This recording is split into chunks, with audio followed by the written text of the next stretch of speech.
ఆ ఊరి పెద్దవారంతా రోజు ఒక చెట్టు కింద కూర్చుని పిచ్చిపాటి మాట్లాడుకుంటూ కాలక్షేపం చేస్తూ ఉంటారు.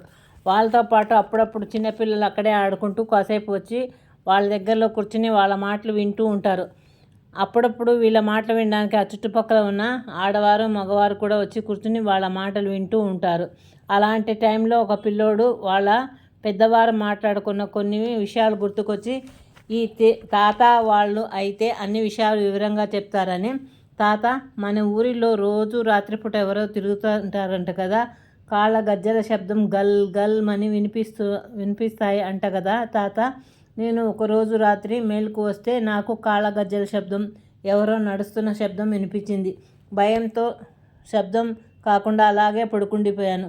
పొద్దున్నే లేచి మా అమ్మకు చెప్తే, మన ఊరి దేవత అలా తిరుగుతుంది, ఆ అమ్మవారే మన ఊరిని, మనను, మన పాడి పంటలను, అన్ని జీవాలను కాపాడుతుంది అంది. అది నిజమేనా తాత అని అడిగాడు.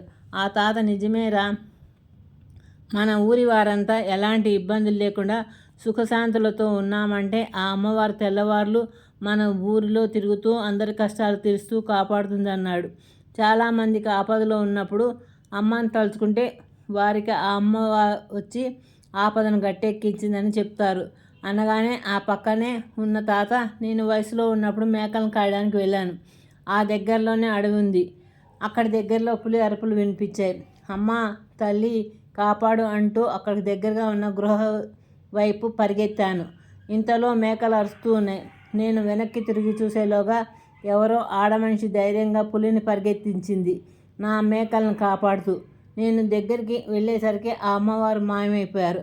ఆ అమ్మకు నమస్కరించి మేకలతో ఇంటికి వచ్చేసాను అన్నాడు.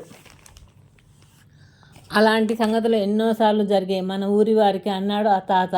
ఆ తాతే మళ్ళీ, ఇంత ఎందుకు, నీవు మీ అమ్మ కడుపులో ఉన్నప్పుడు మీ అమ్మ రాత్రిపూట నొప్పులతో పక్క ఊరికి హాస్పిటల్కి వెళ్తూ ఉరుములు మెరుపులతో కూడిన పెద్ద వర్షం, బండిలో లాంతర్ పెట్టుకుని వెళ్తూ ఆ వర్షానికి ముందుకు వెళ్ళలేక మధ్యలో ఆగిపోతే మీ నానమ్మ మీ నాన్న ఏం చేయలేక మధ్యలో దారిలో ఆగిపోతే మీ అమ్మకు నొప్పులు ఎక్కువయ్యాయి.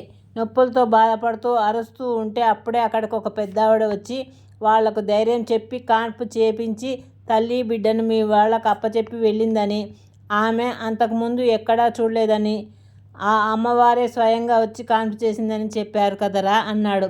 అందుకే అమ్మకు ఎప్పుడూ మొక్కుబడులు తీరుస్తూ ఉంటారు ఈ ఊరివారు. అమ్మ కూడా అంతే దయతో మన ఊరి వారిని కాపాడుతుంది అన్నాడు తాత. మీకు ఇలాంటి అనుభవాలు ఉంటే కామెంట్ చేయండి, లైక్ చేయండి, షేర్ చేయండి, సబ్స్క్రైబ్ చేయండి. గుడ్ నైట్ పిల్లలు.